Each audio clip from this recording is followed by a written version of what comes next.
Duke fans, hello and welcome to episode 156 of the Duke Basketball Report podcast. We are coming to you on a Saturday, March 30th. It is a beautiful day in our nation's capital. There are 353 Division I men's basketball teams. 68 make the NCAA tournament. 8 are left. And guys, you know what? Duke is still one of them. I am your host this week, Don Wine. Like I said, in our nation's capital, fresh off watching the game last night. Also here in Washington, D.C., though not on my couch as he has been for previous episodes, Sam Klein. Sam, how are you this morning? You know what? All things considered, I'm pretty good. We were out a little late last night. It's kind of early on Saturday, but we have to power through. We have to power through for the people. Exactly. So that's what I'm here doing. It was a fun night last night too. We missed you, Jason in Atlanta. Jason, how'd you celebrate? So I had a great time. There were about 5 or 6 other Duke fans. We all got together in one guy's viewing room, and there were many high fives, many high fives, and lots of tension. By the way, I was seated next to a guy on the couch who's a friend of mine, and he stood up for. I noticed he was standing up for the entire game. I was like, God, it's like he thinks he's at Cameron, and then I turned around and I realized I also was standing up. I couldn't sit down. I was so tense during that game. There was a couple of moments there that made you probably made you pace around the room or around the gym, wherever you were. But it was a definite great game. Before we get into it, let's thank our sponsors. First off, Bird Campbell, those guys with the business law firm, Bird Campbell PA. Bird Campbell means business. And also GTHCGTH.com, where you can get all your Go to Hell Carolina gear. Useful last night. GTHCGTH.com. Okay, guys, let's get into it. Last night, Donald, promo code. They if you go to GTHCGTH.com and you use the promo code DBR, you get 20%. So yeah, I was going to do that in the later one, but yes, DBR 20% off at GTHCGTH.com. You could do that for as long as it takes before that code runs out. It's still running. So thanks to Kenny Denard and those guys at GTHCGTH.com for that. Okay, now getting into the game.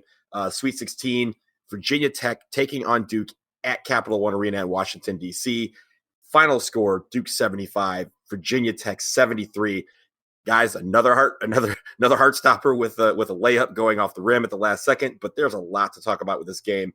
And Jason, I'm going to start with you, and I'm going to direct you with this one because I need you to talk about how well Tre Jones played last night. Oh boy, was Tre! So I'll give you the first number. I spent. You guys were out partying after the game. I was very dutiful, and I spent a couple hours poring over different statistics and analysis of the game. I'll give you my first stat of the day. So Tre Jones made 5 3-pointers in that game. He has made a total of 5 3-pointers in Duke's last 5 games. 22 points, 8 assists, 0 turnovers. What a game by our point guard. And by the way, I'll point something else out. I mean, people have talked all year about Duke's struggles from 3. And it was easy to think, no, Duke didn't struggle from 3 last night because Tre had 5 of 7 3-pointers for us. The rest of the team, players not named Tre Jones, were 1 of 13 from 3. So Duke struggled, but Tre Jones did not. And that is one of the big reasons why we have advanced, why we have survived and advanced. I actually think the biggest moments of the game were a pair of back-to-back plays by Tre. The first was when he buried his 3-pointer, the 5th 3-pointer of the night, it was like 5 or 6 minutes to go in the game. And then on the very next possession, it looked like he was about to take another 3. And you saw the defense adjust toward him. Virginia Tech had decided Tre Jones is not going to beat us from the perimeter anymore. And as they came toward him, he ducked between a couple players and dumped the ball into Zion Williamson. And there was a little crease as a result of the defense adjusting to Tre. And that crease allowed Zion to go up and get another one of his slam dunks. And that play, those back-to-back plays, the 3-pointer and then Zion cutting through there, gave Duke a 73-66 lead with 3 minutes left. It had been 68-66. And then after those two plays, it's 73-66. 2 plays by Trey Jones. Duke only got 2 more points in the final 3 minutes, but those plays were what got us to the point where we were able to hold off Virginia Tech down the stretch and win that game. I thought Trey was truly outstanding in this game. We have struggled with these freshmen with finding, hey, what's their best game? I feel like we saw it probably last night from Trey. I also thought he did an excellent job on defense on Justin Robinson of Virginia Tech, who had a great game and is a amazing point guard. I got a lot more, but I'm going to send it back over to you after that because I want to let you steer the ship, Donald, and I'm done with my comments on Trey. Yeah, everything you said about Trey, was great. I especially, when he made key plays in the game, it led to key plays on the offensive, on the other end. Fast forward back to or flashback to we're at 56-54. We're going on a little run, and Virginia Tech is driving, and they're trying to press a little bit to make a shot. And Trey steals the ball, turns around, runs up the floor, and sees Zion going for everything. And he threw it up there, basically threw it up to a point where I don't think I was in the 400 level. I don't think I could reach that ball. And somehow Zion did and slammed it home. 11-8. ESPN measured it. They said Zion reached up to 11 feet 8 inches on that lob. Yeah, but you have to realize that he jumped from about 9 feet away and still got that high. Yeah, he was at full extension for that dunk. He got all the way back and then all the way forward. Yeah, and Sam, let me talk to you because on our Trey Jones and Jordan Goldwire are obviously key down the stretch on defense. We were missing Cam Reddish, who I guess banged his knee in practice yesterday, and they thought that he'd be able to go today, but the knee did not respond well to treatment, so he had to sit out, and it was a last-minute adjustment. We haven't had a game that's been healthy in a long time where everybody on the team is ready to go, and we had to learn how to play very quickly without Cam Reddish. How do you think Alex O'Connell, Jordan Goldwire, Marquise Bolden, Jack White, the bench didn't do as much as we thought, but given what circumstances came about, how do you think they performed last night? Yeah, I was impressed with it. It's not that Alex O'Connell had such a phenomenal game, but the fact that he was in there for about 20 minutes last night and was holding his own, especially on defense. I think that Duke was doing their best to contain Virginia Tech's really impressive perimeter offense. In the first half, that kind of got away from them, but in the second half, it really Duke really locked it down, and Virginia Tech wasn't making nearly as many of those shots as they were in the first half. I think that was the key. So O'Connell being able to come in and not look lost, having to play that recovery defense was really impressive. I was honestly surprised that we didn't see more of Jordan Goldwire, given his ability to lock up on the perimeter. So that was kind of surprising. Jack White didn't really play much. I'm a little concerned at this point about exactly where his confidence is, because he was a key member of the rotation earlier in the season, and it seems like it's kind of fallen away. Perhaps he's still recovering from that injury, and Coach K just wanted him to get, a flash of game time before bringing him back to the bench. And then Marquise Bolden, I thought that the bigs between Bolden and DeLaurier actually had a really strong game. They were trying to contain Kerry Blackshear for Virginia Tech, who's a real force. He's a great shot maker and is also great at the free throw line, which is a bummer for Duke. Blackshear had a good game, but Marquise Bolden did his best to kind of contain the interior. You don't have to do much against Virginia Tech because Blackshear is really the only interior offensive presence that they have. Everybody else is just trying to run around the perimeter and get those high ball screens and make threes.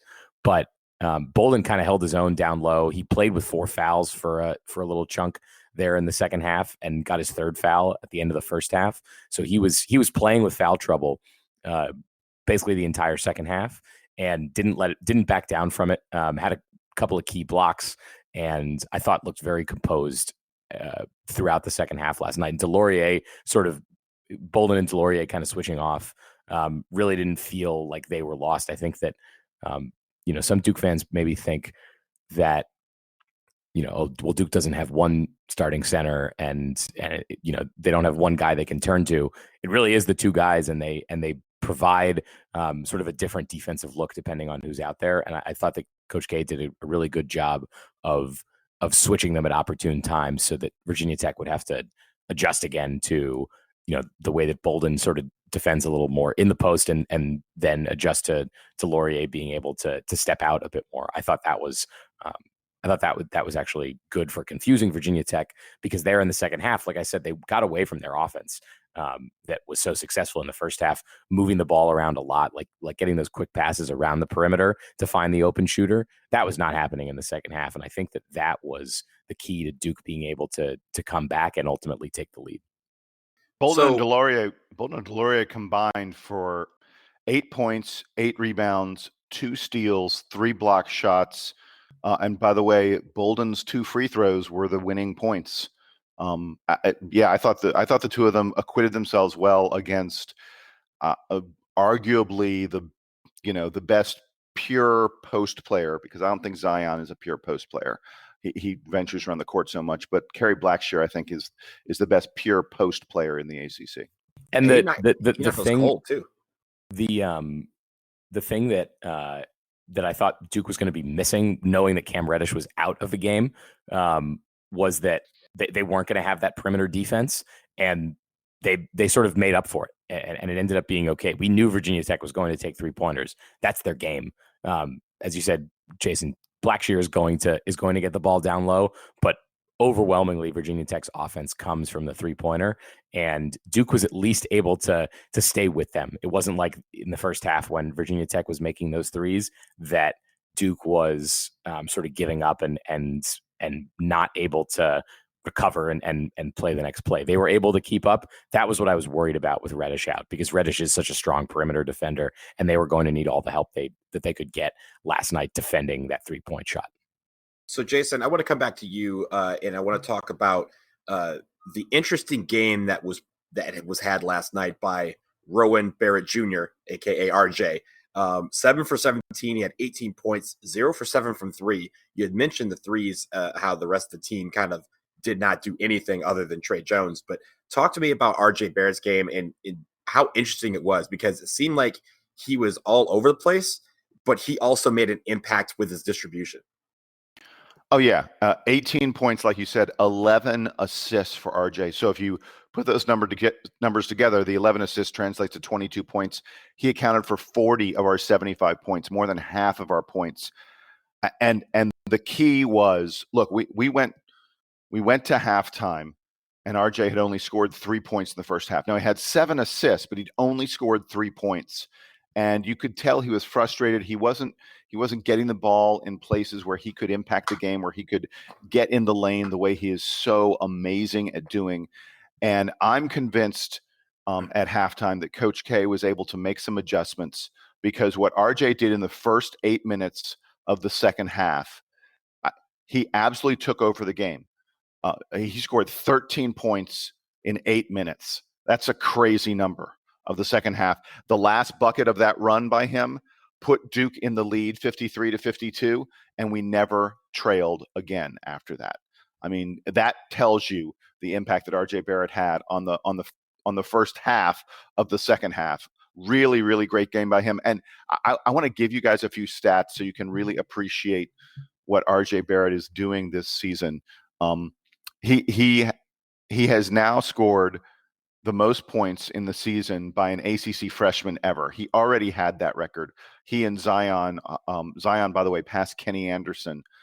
And so now he and Zion are number 1 and number 2 in scoring in a season by an ACC freshman. But to me, the really impressive thing is that if you look at most points, not by a freshman, but by any Duke player in any season, RJ Barrett is now 3rd on the list. He's just 2 points behind Jason Williams in 2001. Jay Will had 841 points. RJ had 839. I think there's a pretty safe bet that in the next game, RJ Barrett will pass Jay Will for the second highest scoring season ever by a Duke player. Now, look, he's not going to catch JJ Redick's senior year.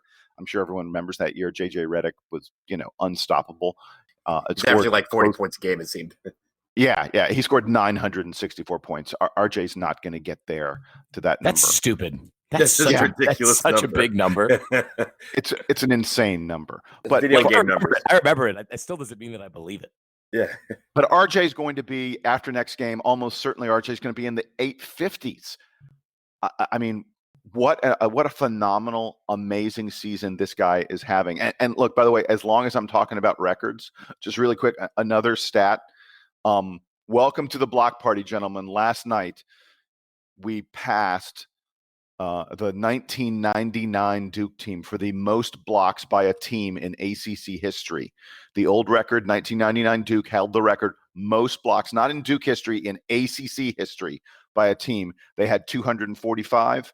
This Duke team is now at 248 and counting. That number will rise. We are great at blocking shots. Our intimidation around the rim is really, really important to this team's identity, and we're a record setter of team in ACC history at blocking shots. The block shots came from all over. There was one particular one, and I'm going to bring in, because we haven't talked about Zion enough in this podcast. I'm going to talk about him because his there was one stretch where he like missed the shot on the other end and was kind of slow getting back, but his slowness getting back led to some like ferocious block that it went off the backboard. Wait. Go ahead. Are you talking about the block on Justin Robinson? Yes. Oh my God. Yeah. So a friend of mine texted me. He said, I've never seen someone get their ankles broken and block a shot on the same play. Justin Robinson I don't even know how he made that move. This was one of the best. He like does his hesitation thing. It looked to me like he grabbed the ball with both hands to go up for a shot, but he was still dribbling. I don't know how he made that move. Zion 100% fell for it. And then Justin goes in for a layup, and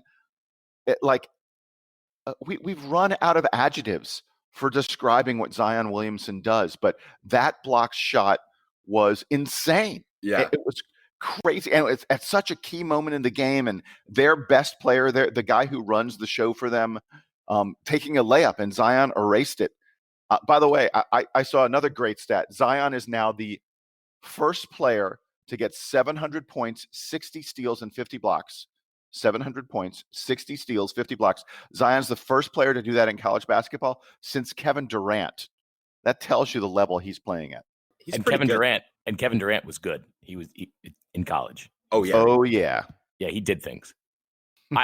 I couldn't believe Zion Williamson last night, especially in the second half when he decided to actually start elevating. Like we said, there was that one breakaway play, but he was so strong at both ends last night, and like you said, Jason, the offensive player can get around him, and he's still completely in position to murder them because he's so good at elevating and so good at timing the jumps. He knows before anyone else does that he's about to block a shot, and there's sort of like an anticipation, like, oh, Zion's in the area, like what's going to happen. So that was very impressive, and also that he stayed composed on the offensive end. I feel like we have mentioned a little bit that the 3-point shooting by Trey Jones, Zion Williamson was almost as effective moving around with the ball last night and doing all of his little up and under moves and getting at the rim. Just more of the same from what we've seen all year, but continues to be absolutely stunning. Yeah, he's really great at being nimble inside the paint, because there will be times where he, sees like a small crease, and it's a crease that probably just, Jordan Goldwire couldn't fit through, but somehow Zion's like quick enough to make it work. And before the defense knows it, he's at the rim and everyone's behind him. He'll either dunk it home or he'll lay it in. And that sort of quickness translates on the defensive end as well, because like you said, that there was one block there was the Justin Robinson block. There was one where he blocked it out of bounds. And as he did, I was just like, this guy wasn't even nominated for Defensive Player of the Year. Like, that's like almost a travesty. And I know that Trey Jones has been just as good on defense this year. but like Zion wasn't even nominated. And if he nominated, he probably would have won just because how he changes the game. That's dumb that that he didn't get that. The thing that's so interesting, or one of the things that's interesting about it, is that like you said, Donald, he makes all those plays, but nobody's complaining that, because at the same time, no one's complaining that Zion is like a bull in a china shop, right? He's not fouling everybody as he's going to the rim, and I think that less nimble players, and players especially of his size, but less nimble players are going to get a lot of charge calls, kind of the way that Cam Reddish does when he's driving at the hoop.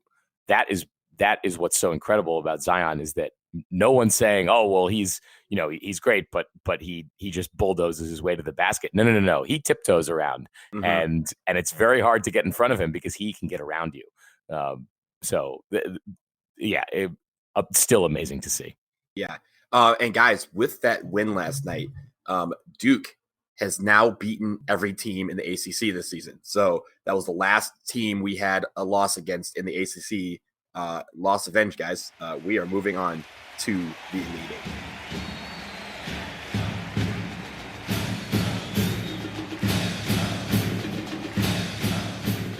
This episode of the DBR Podcast is brought to you by those fine gentlemen at Bird Campbell, PA. Bird Campbell, a law office in Florida and Texas. All your business law needs, and of course, founded by two Duke class of 1978 graduates. Bird Campbell, find them on the internet, ByrdCampbell.com. Bird Campbell, you know they mean business. This episode of the DBR Podcast is also brought by GTHCGTH.com for all of your Go to Hell Carolina, Go to Hell gear. They have a sale going on, 20% off with the code DBR. That will be is for the rest of the season. DBR. If you go to GTHCGTH.com, you can buy all of your Go to Hell Carolina gear, and you can wear it for those pale hosers down the road.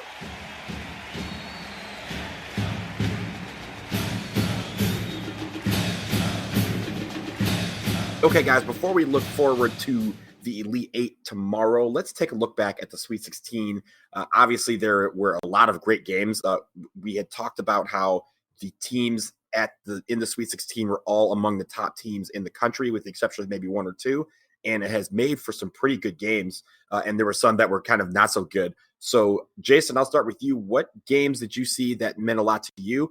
You could talk about UNC going down. Maybe you want to talk about that. So I think every Duke fan, it's sort of funny, as Duke fans, you wanted to, like your obligation was sort of be watching Michigan State LSU to scout our next opponent, provided we got by Virginia Tech. But come on. We were all watching North Carolina and Auburn. Really, really exciting matchup with two teams that play at a super fast pace. And it was a very competitive game until Auburn was like, nah, we're going to hit a whole mess of threes in your face. And Auburn just absolutely blew the doors off of Carolina. It looked like 7 points. It looked like they were going to hang a honey on Carolina for a little while, which would have been pretty special. There were so many articles. I must have seen 4 or 5 of them about, oh my gosh, Duke and Carolina are set up to play in the championship. Basketball Armageddon, these articles talked about. I agree. It would have been, I know no Duke fans, no Carolina fans who are looking forward to playing each other in the national championship game. It didn't happen because Auburn took out Carolina pretty convincingly. It sets up in that Midwest bracket a matchup of SEC teams, Auburn and Kentucky. The last time they played, Kentucky beat the pants off of Auburn, beat them by 20-something points. Auburn hasn't lost since then. Now, Auburn lost their best player against Carolina, like Chimika Okeke, or I don't pronounce his name. He's their center, but he's more than a center. He plays inside and out. Really versatile player for them. Outstanding player. And it looked to me like he tore his ACL. We don't know yet, but he clearly has some pretty bad soft tissue damage around his knee. There's absolutely no way to imagine that he's going to play against Kentucky, and so that could have a really big impact on that final in the Midwest. And then the other two brackets are pretty close to what I predicted. I think a lot of other people predicted as well. I actually like Virginia Tech against Gonzaga. Virginia Tech played amazing defense against Michigan the other night. Texas Tech, Texas Tech, Virginia Tech, Texas Tech. Oh my goodness, Texas Tech. That's what I'm saying. I picked them in the Final Four. If you check the Final Four, I've got Texas Tech in the Final Four. Hey, so do I. No way. Yeah, they're yeah. I've got a Final Four of all teams that, and this is what I had from the start. All teams that Duke has played this year, played and beaten. Duke, Virginia, Texas Tech, and Kentucky is my Final Four. That's what it's been from the start. Wait, really? Yeah. Absolutely. Oh, damn! I have the same one. Nice picks. Very nice picks. I wish we had some difference of opinion around here. Yeah, but I have a very different opinion because I have one Final Four team left. They won. Hey, in the Elite Eight, I'll tell you an interesting thing about the Elite Eight, which is ESPN reseeded all the teams in the Elite Eight. Even though Duke has been winning these games at the buzzer, with balls rolling off the rim twice in a row, ESPN still says Duke is the number one overall seed of the 8 teams remaining. Do you know who the 8th team is? The team ESPN thinks is the worst team, or the team playing the worst left in the tournament. They say it's Virginia.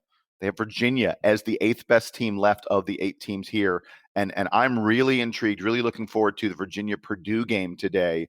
Purdue just shot out of their minds to beat Tennessee the other day in what may have been the best game of the Sweet 16. That was the best game. Klein was unconscious for 10 minutes. For the first 40 minutes of that game, it was unreal. And at the very end, when I don't remember who the Purdue player was who had to make 2 of the 3 shots to send it to overtime. Carson Edwards. Foul shots. Yeah, it was Carson Edwards to send it to overtime. All-American. When he missed the first one, and so he had 2 shots left, and he had to make both of them. Like I was watching the game and I was nervous. Like I couldn't. I couldn't handle myself. I can't imagine being a Purdue fan in that moment.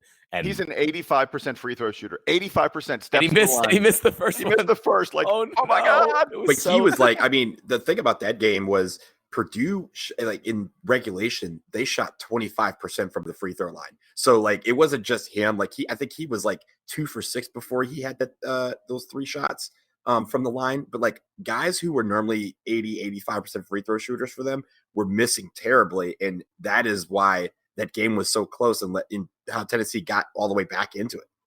All 3 of Purdue, Tennessee, and Auburn were horrible, epically horrible on free throws in the Sweet 16. It was crazy. The fact that Purdue and Auburn both won shooting free throws as bad as they did, I mean, it's of course because both of those teams were unconscious from 3. But wow, it was some of the worst free throw shooting I've ever seen. Jason, I wanted to come back to something you were whining about a little while ago. Are you still upset that Duke ended up with Virginia Tech in their bracket and UNC ended up with whoever it is they ended up with in their bracket after the selection show? Yeah, I am. I mean, regardless of the results of the games, I don't like seeing conference opponents playing each other early. I think the NCAA tournament is about a broad field. And look, I don't like the fact that Auburn and Kentucky are playing for the Midwest final, but you can't really avoid that. I mean, there are too many teams from from the power conferences to be able to say, oh, they're not going to play in the grade 8. If you get to the grade 8, that's life. You're there, and who you're facing is who you're facing, and if it's a conference opponent, that's what it has to be. But I still, regardless of the fact that Auburn blew Carolina's doors off, I think that Duke, if we'd played Auburn, we would have beaten them. We would not have let them get the 3s that Carolina did. We already played Auburn earlier in the year, and we beat them. Actually, I mean, not super easy, but not super difficult. Yeah, that was to that point. That was the toughest game that Duke had played, and they. And they were feeling it the next night. It was our 4th game. Was it right? Like our 4th but game? they were feeling it the next night because they had to play Gonzaga the next night, and that was Duke's only loss at full strength. Not that Duke's been full strength for a good chunk of the season, but I think I don't think we'll be full strength again. It's crazy. I wanted to come back to Texas Tech and what a performance they put on against Michigan. We obviously saw them. Wait! In the second half, because that first half, bruh. Yeah, that was trash. We don't want to. I was texting. That was the worst friends. Basketball I've ever watched. I was texting with some friends about Texas Tech, Michigan, and I was like, I was like, oh man, this game is some hot garbage. Let me go see what else is. Oh, it's a Virginia game. Damn it. Yeah. There was no sanctuary for fans of offensive basketball. I was saying, Sam, for that NC State was like reapplying for entry into the NCAA. Yeah, NC State was like, hold up. Yeah, hold up. You didn't let us in, really? Have you seen Michigan? But in the second half, it looked for a while like those two teams wouldn't combine for the 24 points that NC State scored. Yeah, and Michigan was like flirting with not getting to 40. They were averaging less than a point per minute until about like 5 minutes left in the game. So, but the way that Texas Tech just totally suffocated Michigan, forced them into bad shots. We saw Texas Tech obviously earlier in the season when Duke played them in Madison Square Garden, and we know how suffering their defense is. They really turned it on against Michigan and let that defense turn into transition baskets. So Texas Tech was just winning going away. That was one of the most impressive performances that I saw. And yeah, that Purdue Tennessee game was a lot of fun. Virginia was in a tighter game against Oregon than I expected. I guess I just wrote off the Pac-12 like 2 months ago and decided that none of their teams are real. So it was interesting that Virginia sort of let Oregon hang around. Oregon that is a talented team, if not, even though they didn't quite live up fully to expectations like throughout the season, they do have a lot of talent. They are a classic. Some of the parts is not greater than the individuals, or that's that Oregon team, I think, in a very big way. Last thought I have on the other teams playing, and Sam, it's a sort of what you were talking about a little bit, conflicting styles. I just think it's amazing to look at the fact that Tennessee scored 94 points and lost, and Texas Tech scored 63 points and won by 20. Tennessee scored 31 more points than Texas Tech and lost. Texas Tech won by 20 points when they only scored 63. How does that even happen? Yeah, it was incredible, and they didn't have to score at the end of the game. Like they kept scoring at the end of the game, but they could have just shut it down with about 8 minutes left and been like, all right, whatever. So today we have Virginia versus Purdue and Gonzaga Texas Tech. That's right. And when we're looking at those games, what are you looking for? Last, I just want to give you quick predictions for the games today. We'll talk about the games tomorrow in a minute.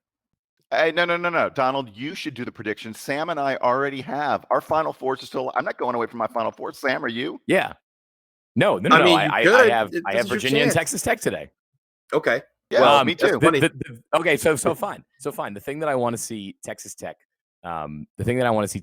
do today is contain all of those huge Gonzaga players, because Gonzaga's obviously got a number of offensive threats, and they, as we remember from seeing them in Maui, that offense works just about as well as anybody else's. They're able to move the ball around. Hachimura, as you guys remember, is able to do a lot both inside and outside. They've got Brandon Clark, who's able to score all over the place. Gonzaga has a lot of different ways that they can shut you down. So I am curious to see Texas Tech, the way that they match up with Gonzaga and sort of go after them on the defensive end. And then Virginia has to slow down Purdue. It's sort of the same. It's kind of the same challenge. Virginia obviously loves to play slow. Purdue, we know, can run around. So conflicting styles, I think, in both of these games, and perhaps you'll see that style sort of dictates the way that the game will go. I think Virginia is going to need to score 65, 70 points to win the game today against Purdue. I think that is going to be their challenge, because I think Purdue, like you said, can run and they can score. We've seen that already. So they scored 17 points in that overtime game. And look, Purdue. He doesn't spell it correctly, but they do have a dude named Klein who can really light it up. Yes, so, they do. You gotta look out for that. And one last note from me about brackets. I know your guys' brackets are looking pretty good, and mine, to the untrained eye, may suck because only Duke is left. But as long as Duke is playing, my bracket never sucks. Look, I don't really care. All right, I would rather just have Duke win the championship. That is priority number one. That's priority 1, 2, and 12. Yeah, and Donald, you said you only have one team alive. Exactly. That's the only thing that matters. Last thing I'll say, do you guys know that after Carolina beat Duke, what was it, on March 9th in the regular season finale, that they brought out ladders and they cut down the nets for the ACC regular season title. I at the time I was like, really? Are you? I mean, this is not something that the unbalanced schedule makes the regular season title a meaningless thing. The ACC does not recognize it. It is meaningless. No. The ACC recognizes the regular season championship, but the ACC championship, just that, is the ACC still just champion. Is just the tournament champion. So, exactly. But I just want to finish making your very elegant point, though. I was just going to say, I do think it's nice that North Carolina got to experience what it's like to cut down nets. I mean, it's the only time they will get to do it all year. Wow. He Got did him. it. He went there. Yeah. Yikes. All right. Donald, tell us about the end of of what's going to happen in the Sweet 16. Oh, Or in the Elite Eight, rather. Yeah, I said I'm going to go with Purdue today against Virginia because I think Purdue's going to score more than 70 points. And on the other side, yeah, give me Texas Tech, but Gonzaga has looked pretty good. That's going to be the game of the day, obviously, between the two games. So I'm really looking forward to watching those. But let's fast forward to tomorrow and the big Elite Eight matchup between Duke and Michigan State. Guys, we've seen Michigan State play a lot. We've played Michigan State a lot over the years. The whole thing of Coach K only losing once to Tom Izzo. But obviously this is a different year, different team, different set of circumstances, and a berth in the Final Four on the line. So Sam, let me start with you. Obviously take what you've seen from Michigan State last night, take what you've seen from them all season. What do we need to do to beat the Spartans? I mean, Michigan State is a really good all-around team. They've been kind of right at the top of the Big Ten for most of the season. They're able to score both inside and out. And I think Duke has seen most of these Michigan State players. Duke saw them last year in the Champions Classic. So I got to get in. I got into the arena last night, like basically at halftime of the Michigan LSU game. So I only saw the bit where Michigan was running away from LSU. I think it's a little hard to take away from that game, just because I think LSU was sort of their luck was going to run out at some point. They were obviously playing shorthanded, and that sort of played into Michigan State's right into Michigan State's hands. So the thing that I think is important for Duke against Michigan State is locking it up on defense. Duke was able to contain Virginia Tech enough from playing their game the other night that that they were sort of able to dictate what was going on in the second half. I want to see Duke contain Michigan State's perimeter guys in that same way. But I think Jason's got a little bit more on the stat side for what Duke needs to do against Michigan State. Is that right, Jason? I do. And I'm going to start by talking about what Duke did to win against Virginia Tech. Duke hit 55% of their field goals in the game against Virginia Tech, but that was mostly because of what we did from 2-point range.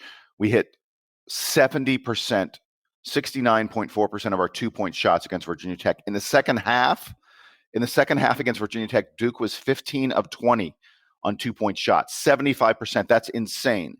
So why am I talking about that as we go into the game against Michigan State? This game against Michigan State is a case of immovable object versus irresistible force. Michigan State is second in the country, the second best of 353 teams, second best team in the country at 2-point field goal defense. Teams only hit 41% of their 2-point field goals against Michigan State because Michigan State is one of the best teams in the country at blocking 2-point shots, at blocking shots. Duke, on the other hand, is the fourth best team in the country at hitting 2-point shots. We hit 58%. Michigan State only gives up 41%. Well, we live by the two. They live by stopping the two. This is what Duke does best against what Michigan State does best. It's going to be so fascinating to see which team is able to impose their will in that key area of the game. And on offense, the thing about Michigan State is everything they do comes out of Cassius Winston. This is the team that is number one in the country in assist rate.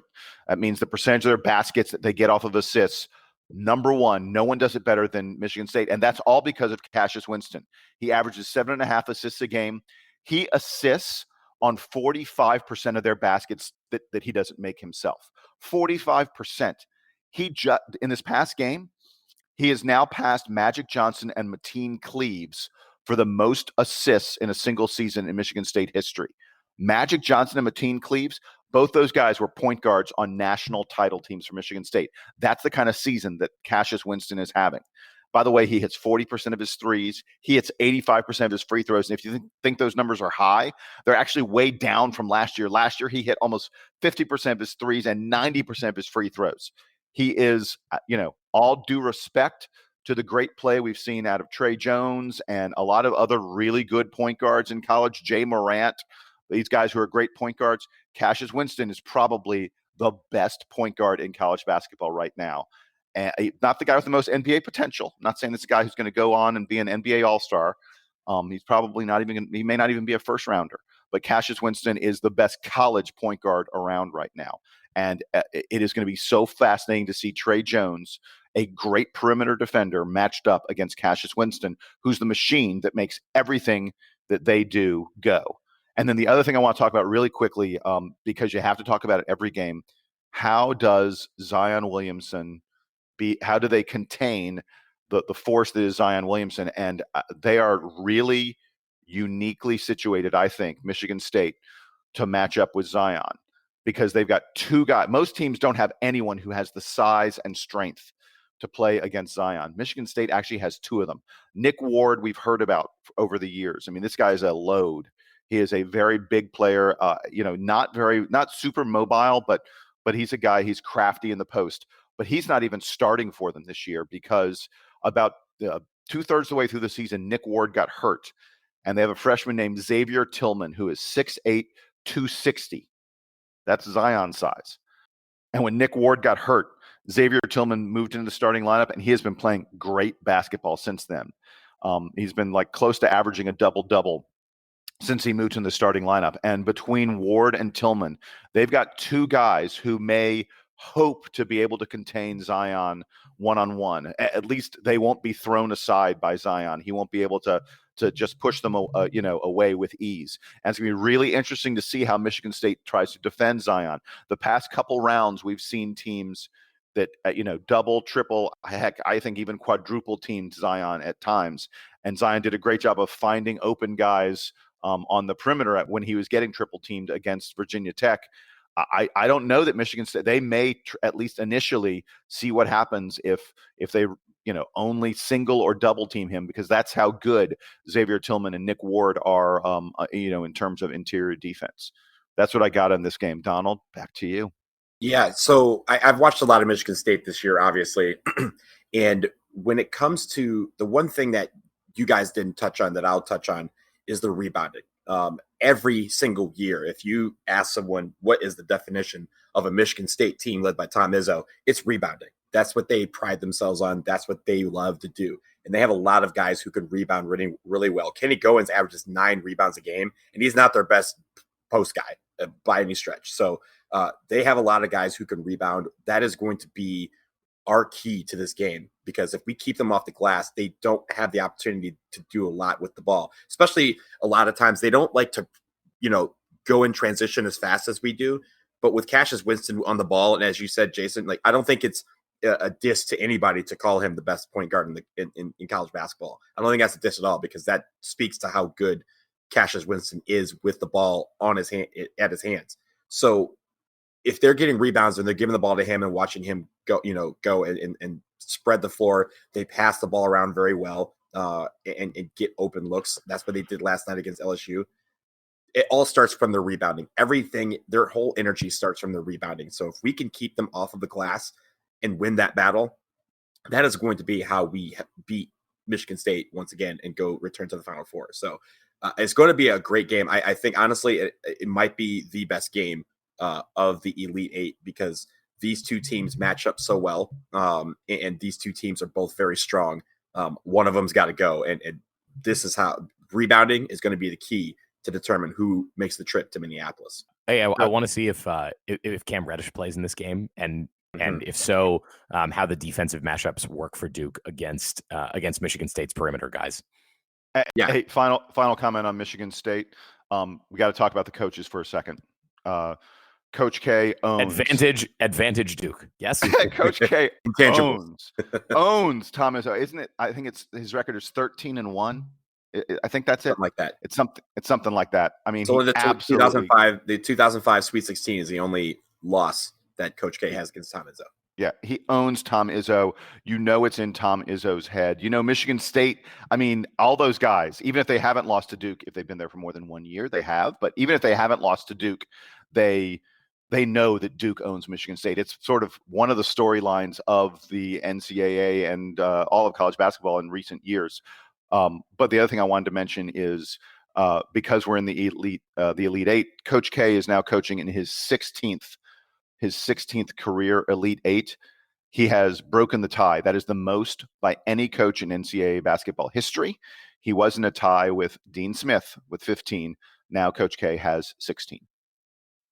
And that is a great way to end this episode of the Duke Basketball Report podcast. I know we normally do parting shots and player of the week, but we'll save that for after tomorrow's game against Michigan State. That game is going to be at approximately 5:05 East Coast time on CBS. So if you are not here in DC, Sam, I will see you tomorrow at the game. Jason, look for us on TV, or at least look for Sam. I'm going to be up at the top of the catwalk in the building, but we will both be there. We will come to you after that game is done sometime on Sunday evening, once we can get situated and kind of break down what all happens tomorrow. So until then, for Sam and for Jason, I am Donald here in DC. Let's go Duke. We're in the Elite Eight. Duke band, play us there.